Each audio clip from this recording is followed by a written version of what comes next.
Alright, so I just finished up with the Yu-Gi-Oh! Day events that were held this weekend.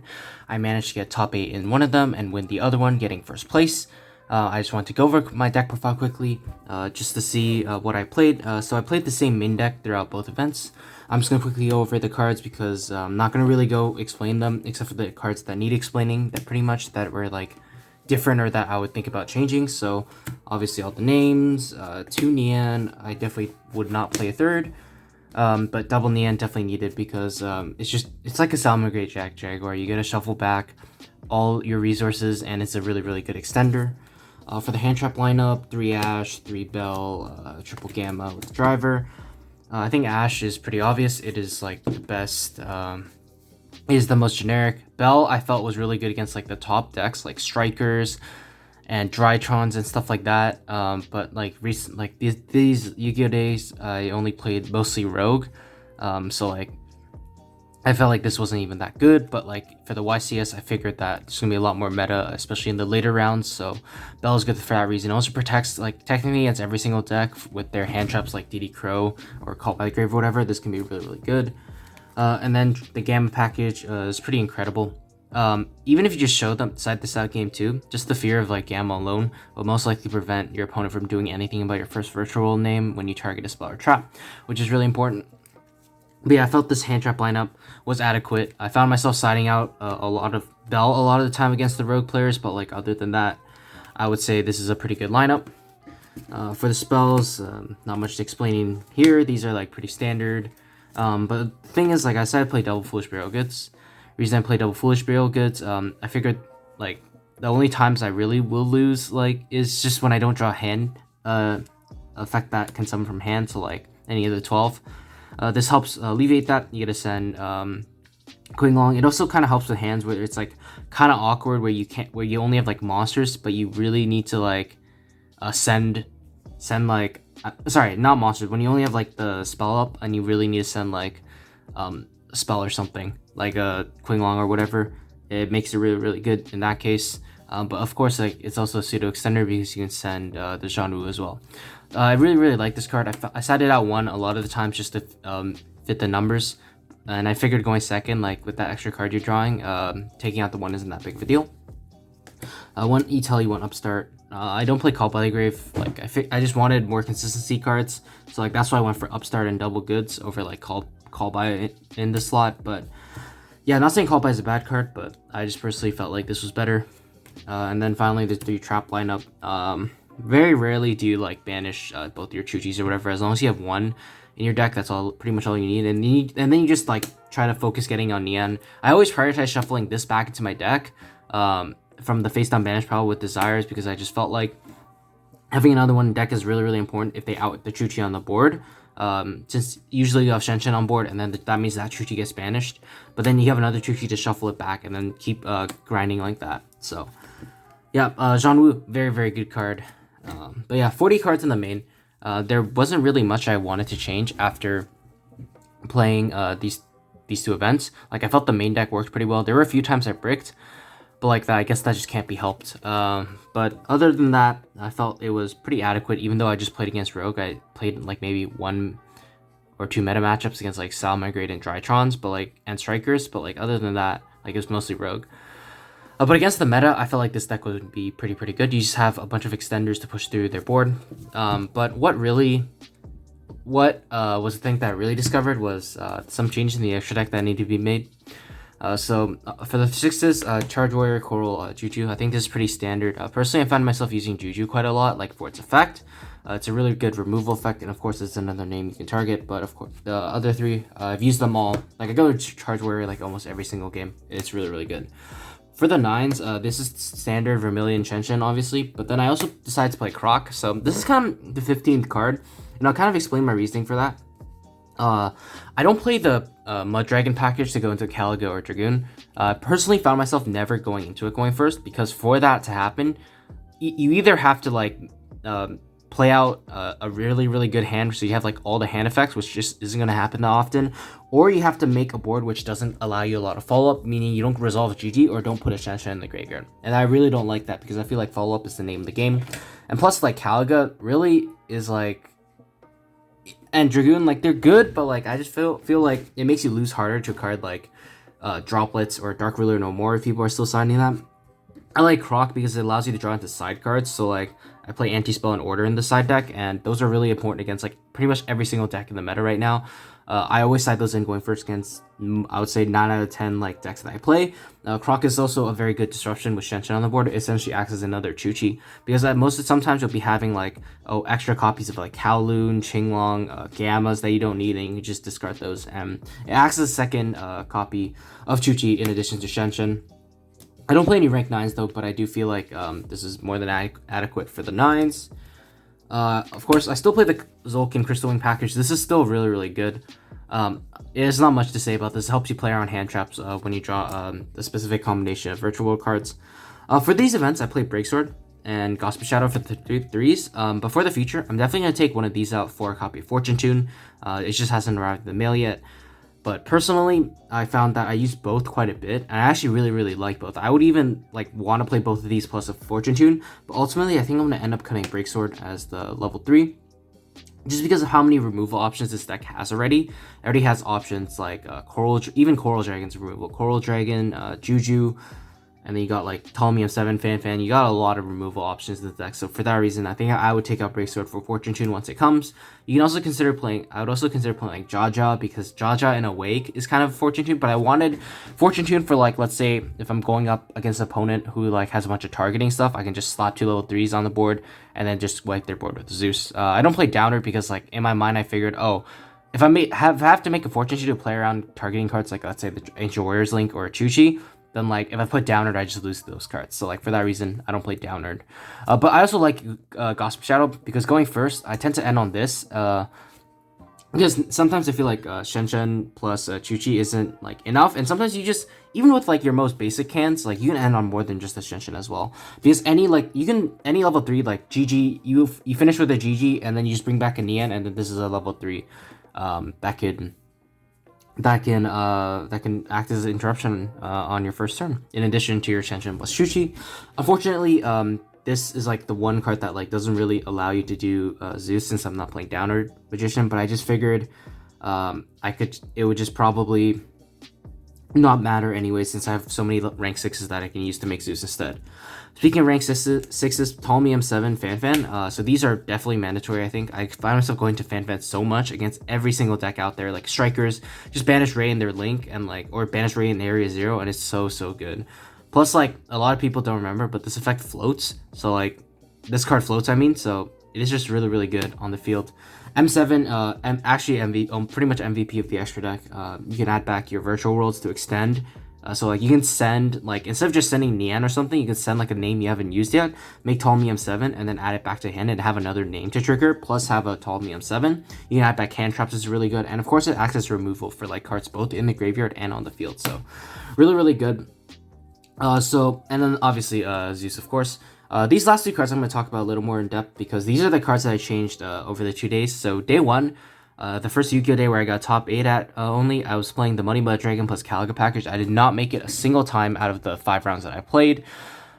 I mean, it just didn't come up because like either my hand was good enough, or I just did not bother going for it game 1 because I did not know what my opponent was playing. So I decided to ultimately switch it up day 2 for Utopia Beyond and Charger. And while I didn't go into Utopia Beyond, Charger really, really comes up quite a bit with a card like Fan, because I use Fan so much and it's so good. And you want to make sure Fan is able to become a Zeus with Ascend.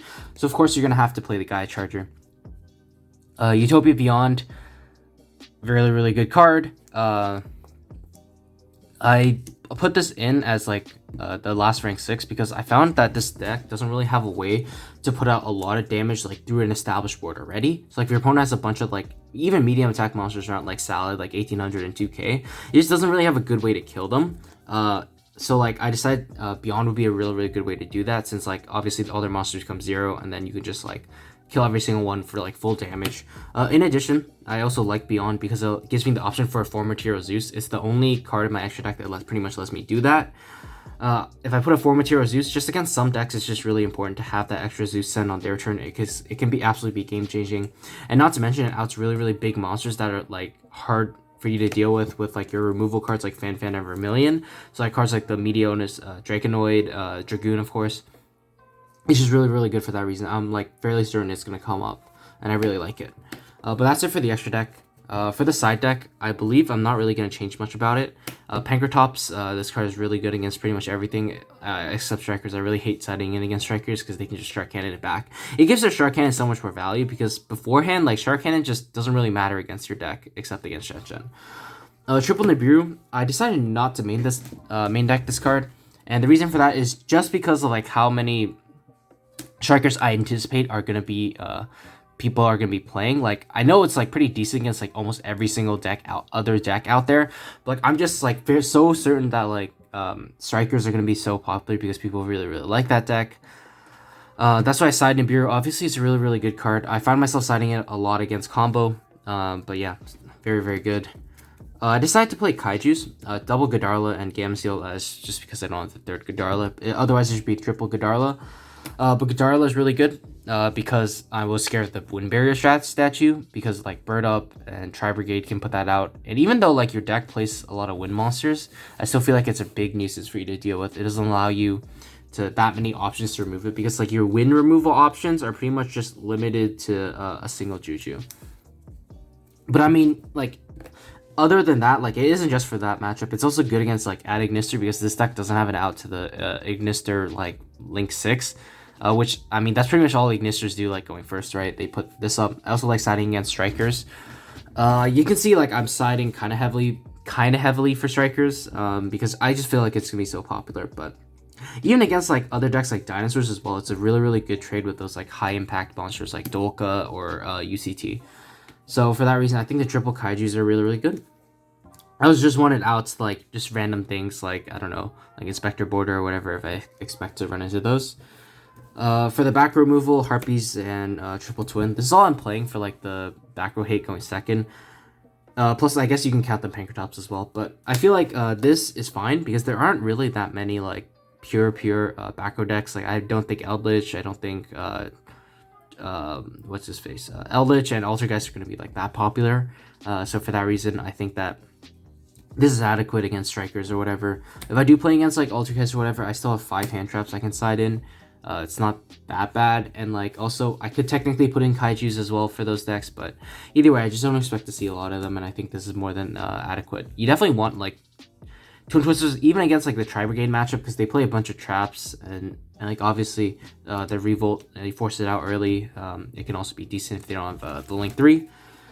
And then finally, the last 4 cards in my extra deck, Anti-Spell and Imperial Order for going first. I don't play cards like Strike, Point or whatever. I felt like this was the best like going first card against pretty much every single deck in the meta other than like the trap decks like Eldritch and Altergeist. Like every single deck uses spells. Like even if it's not against strikers, even against like say Dragon Link, Ignister or whatever, Drytrons, like it stops a lot of their important key extenders. It even stops some of their starters. So like this is really powerful. Obviously Order, same thing as Anti-Spell but just better. I also, for this reason, that's why I put in like the draw card, like the Croc, just to help me dig into these. And like it definitely did come up this weekend where I crocked into like one of these, and it it was really good.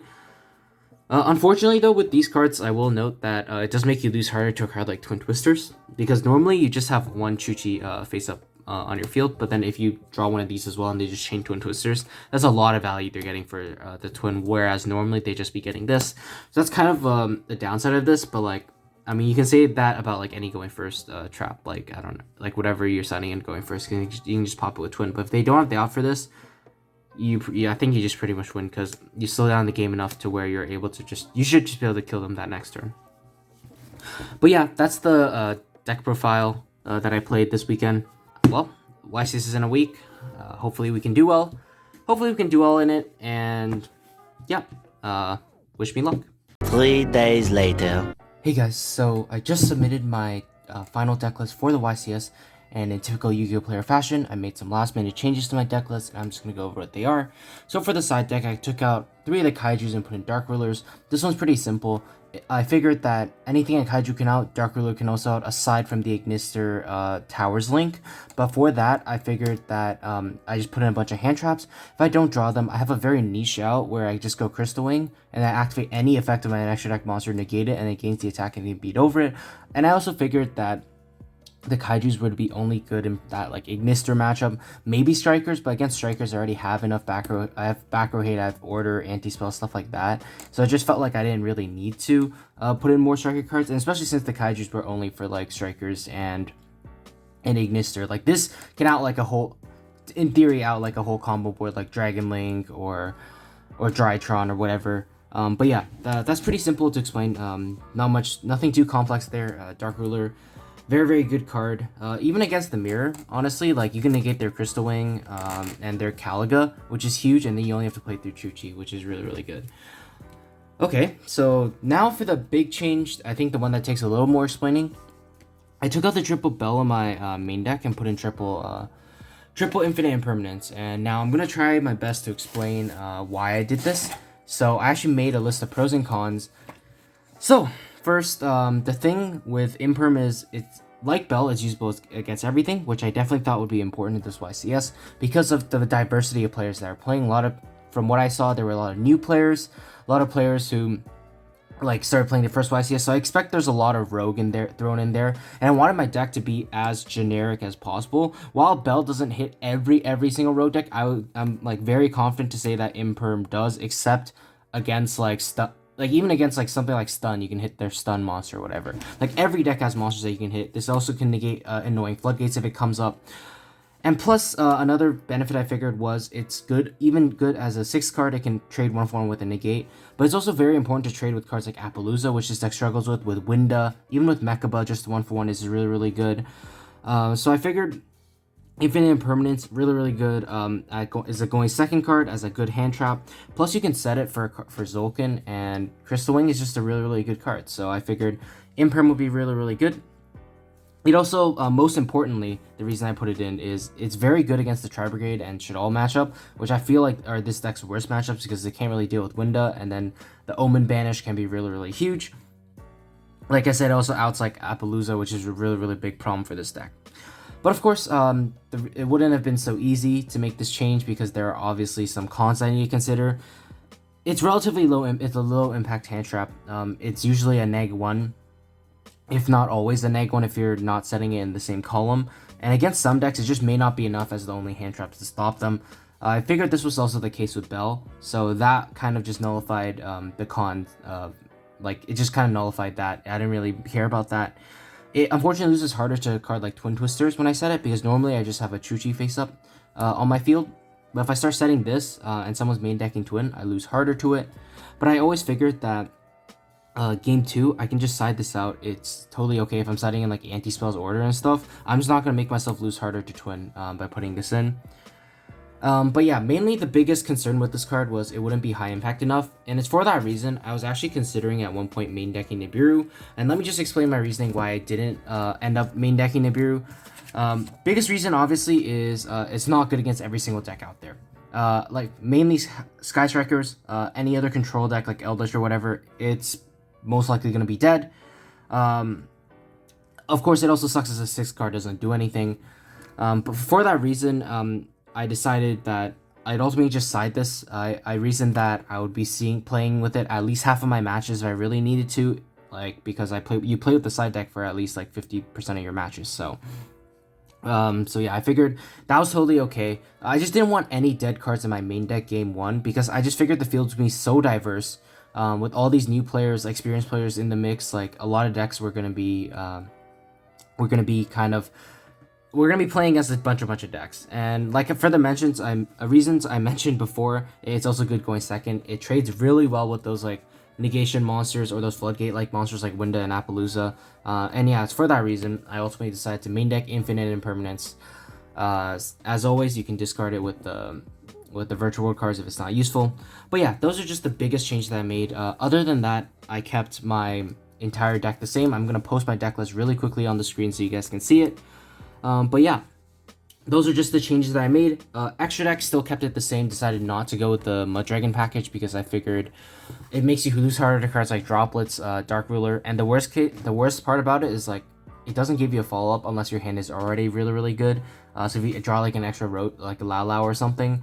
But like I just really figured that the playstyle of the deck I'm gonna be taking is going to be trying to play a control style, gain a lot of resources back, just pass on like Shen with like a few disruptions like hand traps or Chuchi or whatever, and just hope that's enough. And if they don't, as long as they don't kill me, I'm just definitely killing them next turn with all the follow up that I have. And yeah, that's the playstyle I'm gonna adopt with this deck. But yeah, anyways, hopefully the event goes well, and I will see you guys on the event day.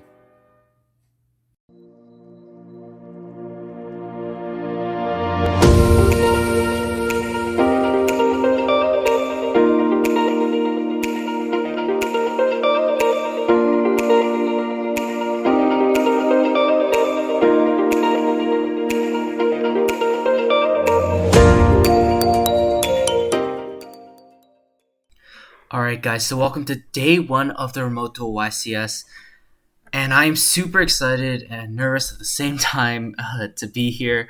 I'm really just looking forward to being able to play some Yu-Gi-Oh! In a competitive format. I'm actually placed in Group A, and in my group there are some notable players like Aaron Furman or Jeff Jones, but other than that, the field looks pretty alright. We need at least 16 points to make day 2, which is the minimum record of 5, 2, and 1, and with only about 2,000 players in the field, we're pretty much a lock to win this thing. So, with that being said, why don't we just get this over with, and I will see you guys in the round recap. In the very first round of the remote duel YCS, we get paired up against Shadol Invoked, and our opponent actually got a game 1 loss because he joined about 3 or 4 minutes late, and that ultimately meant game 1 went to us. So I also happened to win the die roll as well, so I got to choose to go first for game 2. So I did my regular combo, and I eventually had to ditch Ash to put up a Shen after my Zolkin got impermed, and I ended with Shen Chuchi with the Lulu follow-up. However, my opponent dropped the Shadol fusion, made app clones, sent Wendy, summoned Hedgehog, and then ended with the El Shadol fusion as well. However, he didn't actually use El Shadol fusion at all, which was a misplay that he told me afterwards, since he thought Shen wasn't permanently negated by app clone, and we were actually able to take that down after adding Ash off of M7 the previous turn as a precaution. Round 2, we get paired up against Invoked Mech Knights, and game 1, we actually win the die roll and end with Shen, Gossip Shadow, Chuchi plus Imperm, but he had double Zoo King Alpha as a Mech Knight to bait my Imperm, and then I Kaiju'd Shen as well, and then went Anaconda into Triggered for game, so we lose game 1. Game 2, I make him go first, and he makes Dragoon Mech up a pass, and in my hand, I look down at Kowloon plus Gamma, and then I'm able to kill him with Crystal Wing plus Utopia Beyond, beating over the Dragoon and the Verte Anaconda for game. Game 3, he makes me start, and I open with Shen, Chuchi, plus Anti-Spell and Ravenous Crocodile Dragon Archithes. He eventually summons 2 Mech Knights and makes a Dingirsu, which was my misplay because I totally forgot that was a thing, and I turned off both of my interruptions with Crocodile Dragon and Chuchi, but eventually all he can do is make a Zeus, but concedes after I Chuchi a Zeus, since he was not able to do anything after that. So we take round 2 down as well. Round 3, I get paired up against a VIP duelist who isn't even in my group, so I end up getting a bye for that round, which I will definitely take. It just so happens that we were supposed to play against Ryan Levine, so I think we kinda dodged a bullet on that one. Round 4, I get paired up against Prank Kids, and I lose the die roll, but I have an Ash Blossom to stop his initial Prank Kids play, and then I make a Shen and a Chuchi, which is too much for him to out, and we move on to game 2. Game 2, he goes first again and sets up his entire board, and I actually bricked for the first time this tournament. I also thought he had Order, so I played in a weird way where I activated a Kowloon first, which ended up getting Solemn Judgmented, and then I wasn't able to have anything to target with my 2 level 6s in hand. Looking back, obviously, is a very stupid play because why would a fusion deck like Prank Kids be playing Imperial Order? But anyways, we lose game 2. Game 3, I get to go first. I set up Shen, Crystal Wing, Chuchi, and then I dealt with 2 Mystic Minds, and then I was able to win from there. So we take down round 4. Round 5, we get paired up against Strikers, and at this point, I'm feeling pretty good because I'm 4-0. Game 1, I win the die roll, and I set up Shenshen and then kill him next turn by fanning away the Ray in his graveyard. Game 2, he had engage to draw one on his turn 1 twice, so there's nothing I could do about that, and I didn't have the Ash to stop it. So we move on to Game 3, and this is where things went downhill for me. So we had about 5 to 10 minutes left on the round, and I thought that was more than enough time for us to side deck and then let him go first to set up his board, and then for me to deal damage and win in time. However, he just played his turn out for 5 minutes, going kinda, gaining 100 life points, and then just doing the half of 5 bracket combo to waste time. So yeah, we were not able to do anything about that one, and we ended up losing to Strikers in time. Round 6, we get paired up against Strikers, and things don't get much better for us here. Game 1, I played through Ashen Bell and set up a Shenshen with Chuchi, and I was able to grind him out from there. So we take down Game 1. Game 2, I ended up bricking on multiple anti-spells and just didn't see any names for the entire game, so we ended up losing that one. Game 3, we also brick after letting him start, despite us drawing 6 cards, and then he was able to draw pretty well with his engages, and there's nothing we could do there. So bricking 2 games in a row, honestly, it felt pretty bad because there's nothing I could do, and I didn't play anything incorrectly, but it is what it is. So at this point, we're 4-2. Things really went downhill for us ever since the 5th round, but we're still in this thing. In round 7, we get paired up against Burning Abyss Traps. In game 1, we lose to probably the best hand his deck could have opened, which is Tour Guide plus 3 traps and a good BA to discard off a Dragoon. And he ends with Beatrice Dragoon set 3 pass, and there's nothing we can do about that one. Moving on to game 2, I make him go first, and all he does turn 1 is make a Dragoon, and then I'm able to break his board through a nib as well, since I made a Gossip Shadow, and then we're able to take it down from there. Game 3, he Psalms, Judgmented, and striked me down to 2,500 life points, and at the last 2 cards in my hand, I was able to make Utopia Beyond for game, punching over his Tour Guide for the last 3,000 damage that we need. So we take down that one, and we're now moving on to the last round of day 1. Round 8, I get paired up against Sky Strikers again, and at this point, we're both 5-2, which means the loser of this game will not make it onto day 2, so it's do or die time. Game 1, I bricked on double Ash, Gamma, Chuchi, and Imperm, and was forced to just set Chuchi Imperm pass.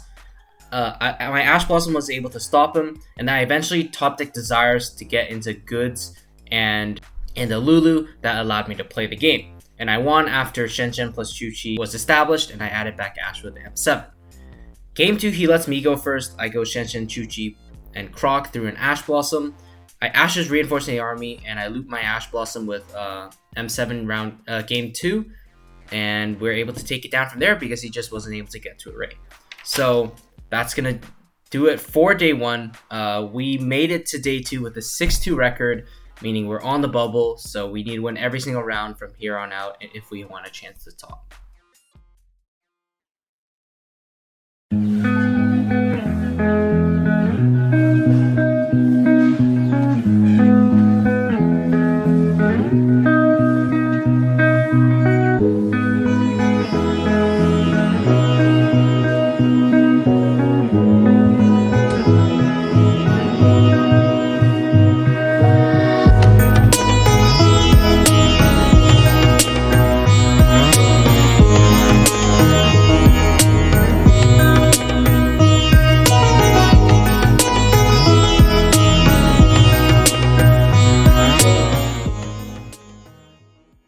Alright guys, I am currently waiting to play my first round in day 2 of the Remote Duel YCS. I'm currently X2, 139th place, pretty much middle of the pack in day 2 with a record of 6-2. So I need to win every single match I have from here on onwards to even have a chance to play in the top 32, which of course is the dream.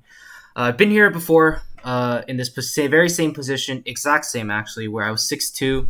Day 1 of YCS Niagara Falls. I had to win 2 in a row in order to top 32, and I managed to do it there. So I'm confident I'll be able to do the same today.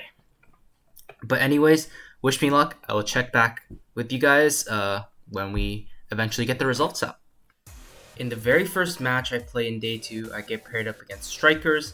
In game 1, I opened very well, opening with Shenshen, Gossip Shadow, Chuchi, M7 adding back a virtual world name, Impermanence, plus an Ash in hand, where my Gossip actually negated his Nibiru, allowing me to still set up a big board, and I was just able to win from there because my striker opponent wasn't able to break the board, and I had an Ash Blossom to stop any search spells that he had. Game 2 was a huge blowout. He decides to go first, which surprised me because I expected most striker players to make me go first. Regardless, our hand was insane. We opened Anti-Spell plus Feather Duster, and we opened enough cards for us to do our regular combo. He played very heavily into Feather Duster, going into multi-roll and setting 2 in the end phase, so he had 4 set cards plus an area 0. And that made my Feather Duster gain so much value, and then from there I was just able to make Crystal Wing and Shen to play around his hand traps, as well as his double Rain Graveyard, which kudos to him for trying to play around a card like Fan. He was the first striker player to play around that by sending 2 Rays to the graveyard during his very first turn with Multi-Roll and Area 0, so that Fan wouldn't be a blowout against him. Regardless, our Crystal Wing is able to negate his Ray, and then from there we're able to take it down. Round 10 I get paired up against Strytrons, and this match was crazy.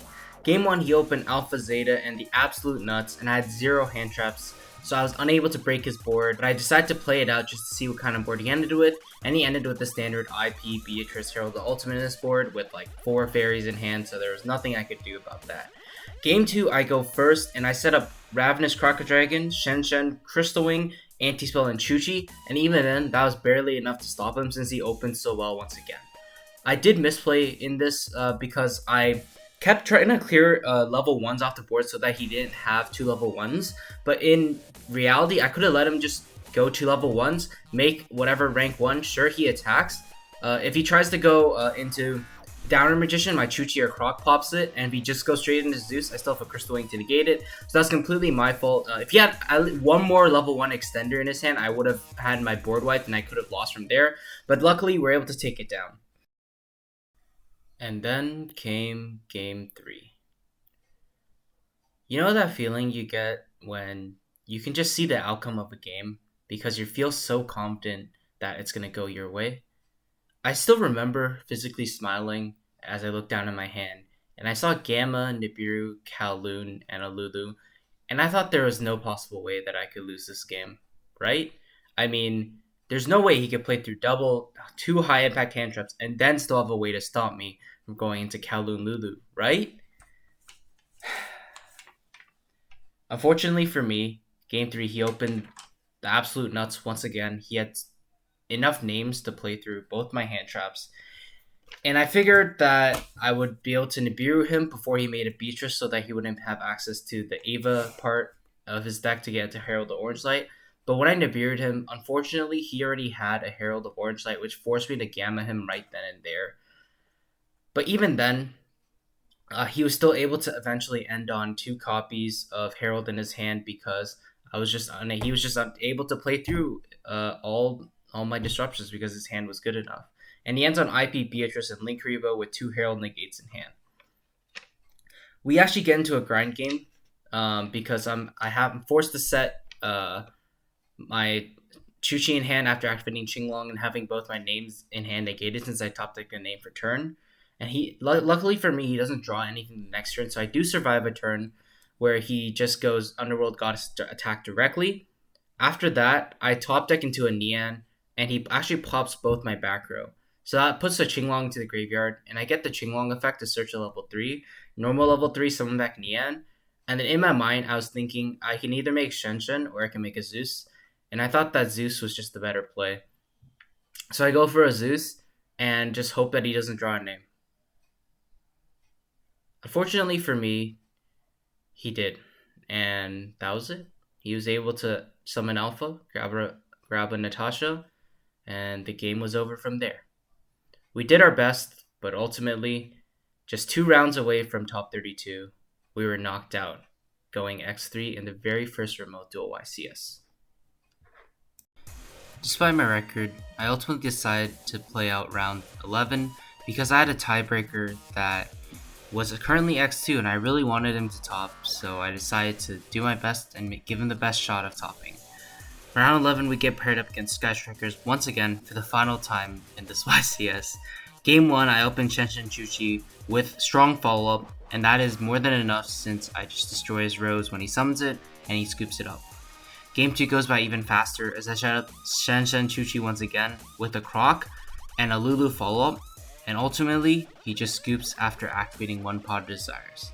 And just like that, we ended 8-3 in our very first ever remote duel YCS.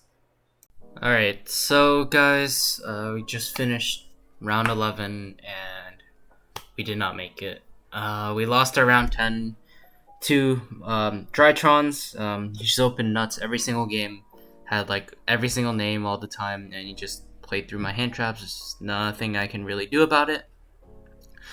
I mean, it is what it is though. I guess you can't win them all. But we're just going to take a look at the standings to see where we ended. You can see here, this is the top 32 cut. Congratulations. I mean, even if we won both of them and we got 32 points, it's still possible we wouldn't have made it. But I mean, of course, I would have at least liked to have the chance to. But regardless, you're trying to look for our name here. We also did not make top 64, unfortunately. We got 98th place at the very end. Yeah, our tiebreakers were pretty bad, considering like all three guys I lost to are like X3 now. But like, what can you really do about it? But yeah, hopefully you guys enjoyed this vlog. You know, just because we didn't get it this time, there's always the next YCS. I'm just more determined to win the next one. Because I really want the second top. That first top, like, it felt so nice. And I'm just really gunning for the second one. But anyways, I just want to thank you guys so much for watching. Let me know what you guys think of this type of content in the description below. Be sure to leave a like, comment, subscribe if you like this content. And with that, I will see you guys soon. Take care.